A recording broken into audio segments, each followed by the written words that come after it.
So good evening, everyone. Welcome back. We are, I think, 8 episodes into season 1 of the Married to My Purpose podcast. I want to thank you all for tuning in. I'm looking forward to having a conversation with you all today. Okay.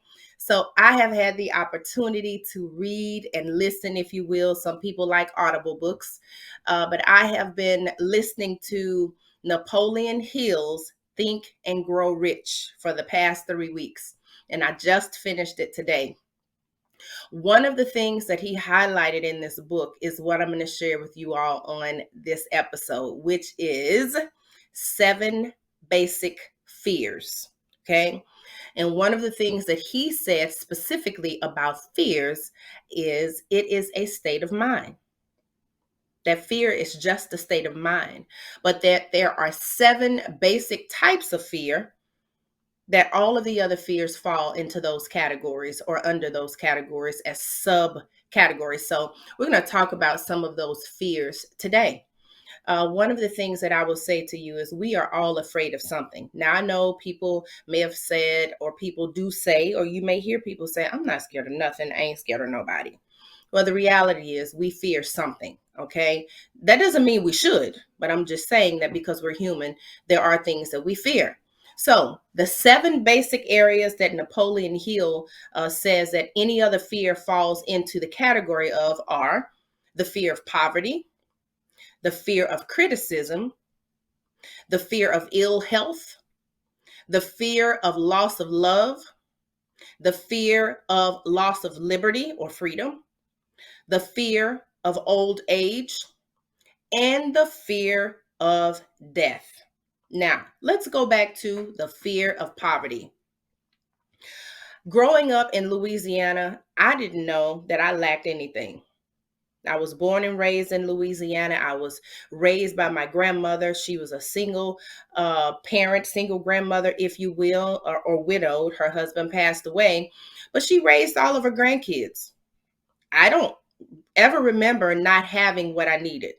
Now, I'm not saying we grew up in poverty, but there were people around us who did not have as much as we did, and we shared.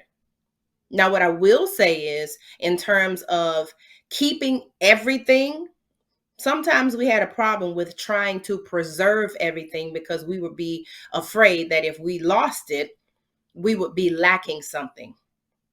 When in essence, we don't have to keep everything. That's a whole message in and of itself. Some things we should discard, and then some things we should preserve. But fear of poverty will keep our mindset in bondage, and we don't want to do that. What about the fear of criticism? The second one. Fear of criticism can have us in a state of paralysis, whether we're at work, whether we're at school, we are around friends, we may be around associates out in social settings. Fear of being criticized will sometimes keep us from even responding because we are afraid that someone would criticize what we say. So fear of criticism is another one of those fears that we think about and that we feel that is an issue in our lives. We're human. We disagree.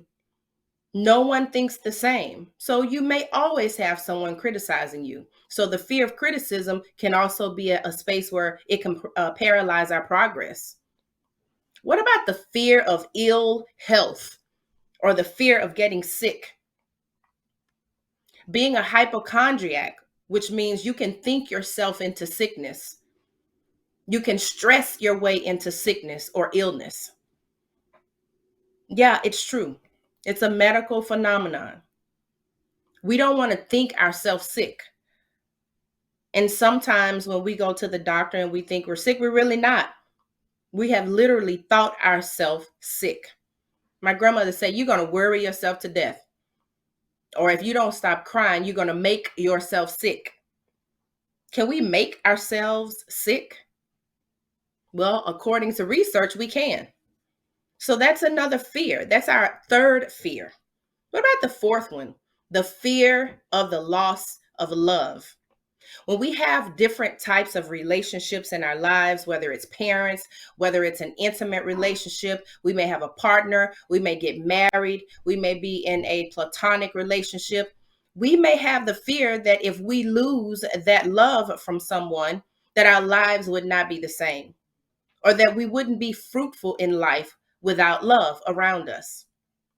When in essence, we should love ourselves first.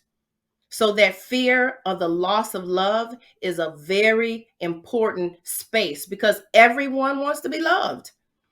Everyone wants to be loved. So the fear of losing it can be detrimental to some of us, right? What about the fear of the loss of freedom? I have two children. One of my children is in college. And I always tell my son to make sure you stay on the right side of the criminal justice system. Fear of freedom. I oftentimes carry a fear of freedom for my children as minorities, especially my son as a Black son. I fear the loss of liberty due to the systems and the socioeconomic systems that we live in and how people regard minorities, specifically Black men. So there's a fear for the loss of freedom, not just for my son, but for me and for others. Freedoms to speak our mind, freedoms to make a decision, freedoms to change our minds. Even as a Black woman in the professional space, fear of the loss of liberty.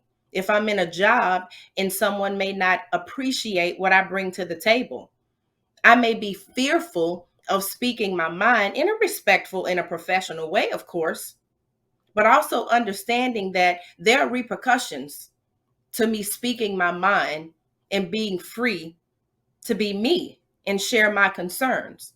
Well, I've not always had that opportunity in every job that I've had over my career. Having retired from the Army as an officer, last job in the Pentagon, and now working for the federal government, it's not easy. And it's definitely a space that we have to learn to navigate. Okay. What about the fear of old age? Now, I'm in my 40s, and to somebody, I'm old. Like my kids, they've mentioned it. My daughter specifically, she's the youngest. Like, y'all are old. What's old? Like 40? Well, according to them, I guess technically we are old. But when we're talking about old age, I've spoken with people that are in their 80s and their 90s, and some of the things that I was told was, well, most of my friends have passed away. Most of my friends are gone. And so I'm here by myself and I feel lonely, or I may not get around as quickly as I could. And I have to rely on a lot of people to take care of me. So old age brings spaces where you have to be dependent on people, whereas you were never having to be dependent on someone before. So the fear of old age, it can plague people's minds and their hearts and their ability to be independent.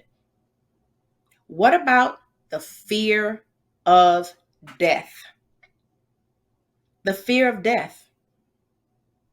One of the things that I've shared in my coaching experiences is death is a part of life just as much as life is a part of life. Fearing death will keep us in a state of paralysis, both mentally and physically. Not only death, but all of the other six: the fear of poverty, the fear of criticism, the fear of ill health, the fear of the loss of love or being loved, the fear of liberty or freedom, the fear of old age, and the fear of death. All of these have something in common. It's a state of mind. It's a state of mind. Having fear is a state of mind. We don't have to walk around being afraid of poverty, being afraid of being criticized, being afraid of getting ill. With the world that we live in, the pollution that's in the air, the pollen that's in the air, we are bound to have some type of sickness attack our bodies one time or another in our lives, right? So why are we fearing that? It doesn't mean that our lives are over. It means it's part of life. The fear of the loss of love, having gone through a divorce in my life and having gone through breakups and relationships in my younger years and high school and all of those things. The loss of love is not easy, but it doesn't have to paralyze your life either. The loss of freedoms. I've never been arrested. I've never been in the criminal justice system. And the loss of liberty and freedom is not just going to jail or going to prison or having a criminal record. It could mean you could be in a job where you have to cover and not be able to show up as your authentic self. So liberties and freedoms don't always relate and correspond to the criminal justice system. You could be in bondage in your mind. You could be in bondage in your decisions. Indecision can keep you in bondage. You can be in prison and be freer than someone who is not in prison, that's in a mental and psychological state of bondage. And we don't have to do that to ourselves. And we don't have to do that to ourselves because we have the power. We don't want our minds to control us. We want to control our minds and how our minds navigate what we have in the environments that are around us. We can't control everything that is around us, but we can absolutely control how we respond to it. Do I have fears? Absolutely. I have 2 children that didn't ask to be born, and I'm responsible for leading and guiding them. At every phase of their lives, at every age of their life, they need guidance. They have parents that love them. They have friends that love them. They have family that loves them. But we also have to understand that fear is not going to push them forward to make the right decisions one way or the other. Sometimes it could paralyze us. I can always remember my granny telling us, listen, don't you go outside after dark. Somebody might grab you. We were so afraid to go outside in the dark. I remember growing up and my older siblings would lock us in the younger siblings would lock us in the bathroom and say Bloody Mary and scare us half to death. Why would they do that? I'm scary anyway. I was scary as a child. I was the youngest, one of the youngest. Fear can paralyze our progress. Fear can paralyze our growth. Fear can paralyze our decisions. How many people on this earth are living in fear? I had fear to start a podcast, but I'm sitting on this podcast talking to you right now. So I had fear and then I didn't because I just did it. How many of us need to just do it? Push past the fear. Push past the fear of not doing it. Push past the fear of the what ifs. What if I can't do it? Well, what if you can? What if I mess up? Well, what if you don't? What if I don't make enough money? Well, what if you do? What if I don't get the right job? Well, what if you do get the right job? What if I don't meet the perfect person? What if you do meet the right person? What if you do meet the perfect person? What if I never get married or never get married again? What if I do? What if you do? What if I don't have enough money to make ends meet? Well, what if I don't? And what if I just have to wait to save money or to find other means to make money? Creativity is all around us, but creativity is also inside of us. So as we move about for the remainder of this week, I want you all to think about fear in a different way. I want you all to think about fear and remind fear that it's not a person. It's not a tangible weapon. Fear can't beat you down in the streets unless you allow it. Your ability to control and navigate the spaces of where your mind goes, because it's going to manifest in your behavior, that's up to you.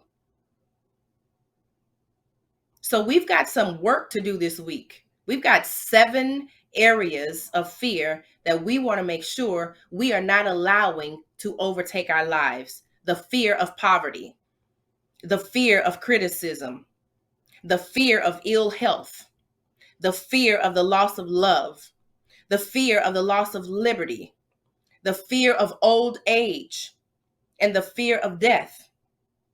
And so I'll end by saying this.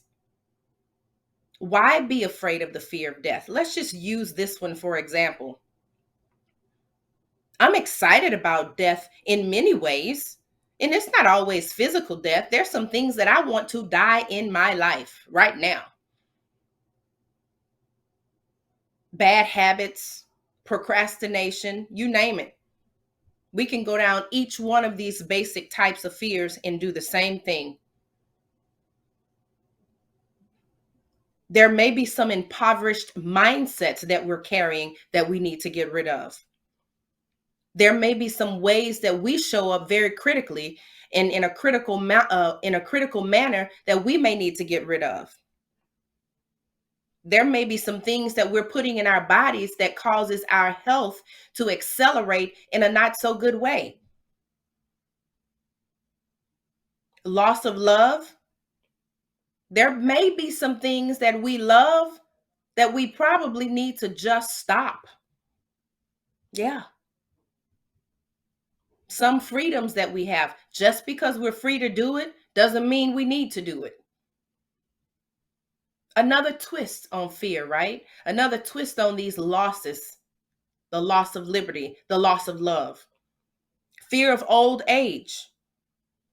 I'm proud to age gracefully. Somebody told me the other day that I was aging in reverse. I think that's a compliment. I don't know. And then the fear of death. Don't live in bondage, folks. Understand that, yes, there are 7 basic types of fear. There are other things in your life that you may fear and be afraid of. But don't allow it to hinder you. Just as Napoleon Hill talked in the 16 chapters of Think and Grow Rich, and I encourage each of you to listen to it. It's so easy because they have it on YouTube and they have it separated by chapters. Phenomenal book where it talks about the fear of some of the most wealthy people in the world, or some of those people who may have passed on and passed down legacies and generational wealth to their families because they took an idea, they had a desire to succeed, and they were persistent in doing it. They were relentless in not failing. And as a disclaimer, it's okay to fail. It's not okay to stay there. So folks, as we're closing out episode 8 of the Married to My Purpose podcast, I want you all to take the remainder of this week and I want you to think about fear in a different way. Simply understanding that fear is a state of mind. All right, folks, I will see you all next week. Bye-bye now.